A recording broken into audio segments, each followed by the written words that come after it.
जाने और पहचाने। एक फकीर था, मरते वक्त उससे किसी ने पूछा कि तुम्हारे जीवन में सबसे बड़ी कौन सी घटना घटी?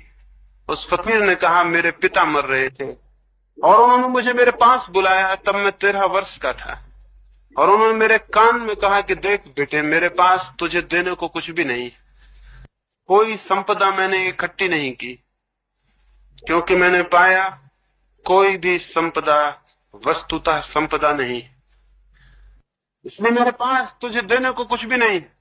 लेकिन फिर भी एक बात जिसके द्वारा मैं धीरे धीरे फकीर रहते हुए भी बादशाह हो गया, एक बात जिसके द्वारा मेरे पास कुछ भी नहीं था फिर भी सब कुछ था, एक बात कि जिससे मेरे लिए और मेरे पीछे और मुझे देखकर बादशाहों को भी ईर्ष्या जगने लगी, वो बात मैं तुझसे कह दूं, शायद तुझे स्मरण रह जाए, शायद कभी तेरे वक्त बेवक्त काम आ जाए। तो उस युवक ने उनसे पूछा कि कौन सी बात? तो उसके पिता ने, मरते हुए पिता ने कहा था कि तब जब भी तेरे जीवन में कोई तथ्य आए, क्रोध, काम, वासना, कोई भी बात तेरे जीवन में आए, तो उसे मेहमान की तरह जानकर स्वागत करना, अतिथि की तरह जान के स्वागत करना, ना तो एकदम उसके प्रभाव में डूब के खुद को भूल जाना और ना उससे आंखें चुराना। स्वागत करना घर आए अतिथि का अत्यंत प्रेम से, और निरीक्षण करना बहुत गहरा, क्या क्या उसमें छिपा है। उस युवक ने जीवन भर इसका प्रयोग किया। मरते समय वो भी अपने मित्रों से कह सका कि अगर मुझे ये सूत्र न मिला होता तो मेरा जीवन पानी में खींची गई लकीरों की भांति व्यर्थ हो जाता, लेकिन मैंने जीवन के एक एक तथ्य का अत्यंत धैर्यपूर्वक स्वागत किया, निरीक्षण किया, ऑब्जर्वेशन किया, देखा, और मैं हैरान हो गया। मैंने पाया कि उन सभी तथ्यों के निरीक्षण करते ही करते उन तथ्यों में जो भी अशुभ था वो विलीन हो गया और जो शुभ था वो शेष रह गया।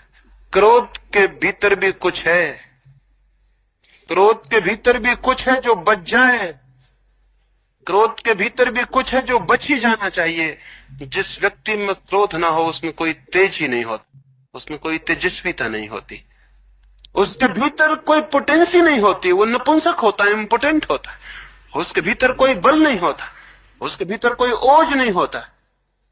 क्रोध में भी कुछ है, लेकिन जिसके भीतर क्रोध होता है हम देखते हैं वो तो नरक हो गया, हम देखते हैं वो तो आग में जल रहा है और तड़फ रहा है। आग से घर में दिया भी जलाया जा सकता है और घर में आग भी लगाई जा सकती है। इससे आग न तो बुरी हो जाती कि उससे आग लग जाती है और घर जल जाता है, लेकिन उससे दिया भी जलाया जा सकता है और अंधेरे में प्रकाश भी किया जा सकता है। आग में कुछ है जो बचाया जा सकता है, आग में कुछ है जो छोड़ा जा सकता है। क्रोध में भी कुछ है, सेक्स में भी कुछ है। जिस व्यक्ति में सेक्स ही ना हो, जिस व्यक्ति के भीतर काम वासना न हो, उस व्यक्ति से कुछ भी क्रिएट नहीं होता, कोई सृजन नहीं होता उससे। अब तक दुनिया में उन लोगों ने जिनके भीतर कोई काम की वासना नहीं थी बचपन से, उनके भीतर कोई सृजन पैदा नहीं हुआ, न उनसे एक गीत पैदा हुआ, न उनसे एक संगीत की लहर जन्मी, न उन्होंने एक चित्र बनाया, न उन्होंने एक गांव बसाया, न उन्होंने बगीचे लगाए और फूल पैदा किए, उनसे कुछ भी नहीं हुआ। जीवन में जो भी सृजनशीलता है, जो भी क्रिएटिविटी है, वो सेक्स का हिस्सा है।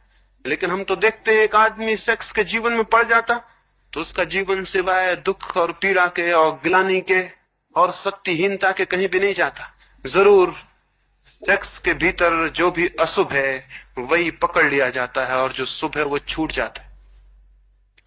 शुभ को खोजने के लिए बहुत पैनी आंख चाहिए, और स्मरण रखें, एक छोटे से बीज को प्रकृति छिपाती है तो सख्त खोल में छिपा देती, सख्त खोल ऊपर चढ़ा देती, भीतर बीज को छिपा देती। अगर हम सख्त खोल से ही डर के वापस लौट आए तो फिर बीज कभी बोया नहीं जाएगा। लेकिन हम जानते हैं सख्त खोल बीज की दुश्मन नहीं है, बीज की सुरक्षा है।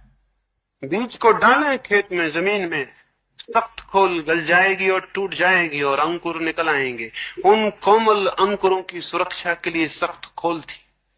मनुष्य के जीवन में जिसे भी हम बुरा कहते हैं, मैं बुरा नहीं कहता, मैं कहता हूं वो सख्त खोल की तरह है, उसके भीतर बड़े कोमल अंकुर छिपे हुए हैं। जो आदमी क्रोधी होता है, अगर किसी भी दिन क्रोध की शक्ति से पूरी तरह परिचित हो जाए, वही क्षमावान हो जाता है।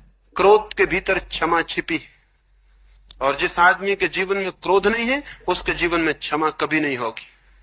क्या आपको पता है जिस आदमी के भीतर बहुत ज्यादा काम की वासना होती है, वही व्यक्ति सचमुच में कभी ब्रह्मचर्य को उपलब्ध हो पाता है, अन्यथा दूसरा व्यक्ति नहीं। शक्ति की शक्ति ही, काम की शक्ति ही ब्रह्मचर्य का ओज बन जाती है। जैसे किसी घर के बाहर हम खाद को इकट्ठा कर दें, गंदगी को इकट्ठा कर दें, तो बास दुर्गंध फैलना शुरू हो जाएगी। वहां जीना और रहना कठिन हो जाए, वहां श्वास लेना मुश्किल हो जाए। लेकिन जो जानता है वो उस खाद को बगिया में डाल देता है और बीज बो देता है, और बीजों से पौधे निकलते हैं और फूल आते हैं, और उन फूलों में जो सुगंध है वो उसी खाद से खिंच के निकलती है। वो उसी का ट्रांसफॉर्मेशन है, वो उसी का रूपांतरण है। खाद के दुश्मन न बन जाएं, खाद के उपयोग करने वाले बने, खाद के गुलाम न बन जाएं, खाद के मालिक बने।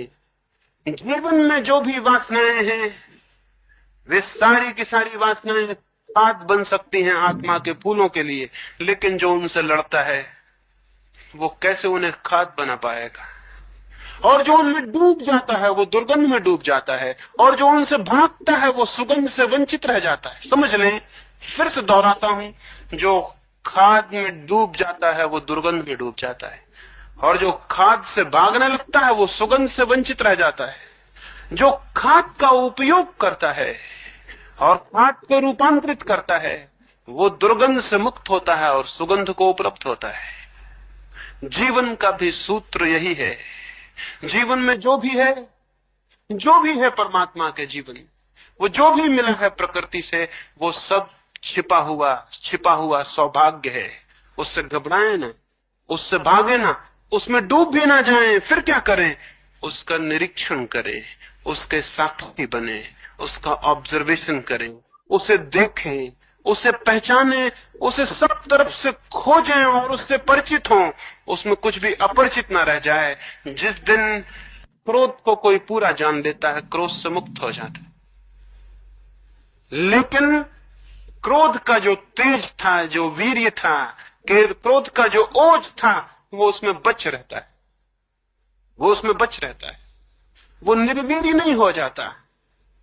जो काम को, सेक्स को पूरा समझ लेता है, सब तरफ से उसे खोजता है, देखता है, निरीक्षण करता है, बारीक से बारीक उसके पहलू में प्रवेश करता है, सूक्ष्म से सूक्ष्म उसको पहचानता है, वो सेक्स से मुक्त हो जाता है। उसी के भीतर ब्रह्मचर्य का जन्म होता है, उसी के भीतर वो सारी शक्ति दिव्य ऊर्जा में बदल जाती।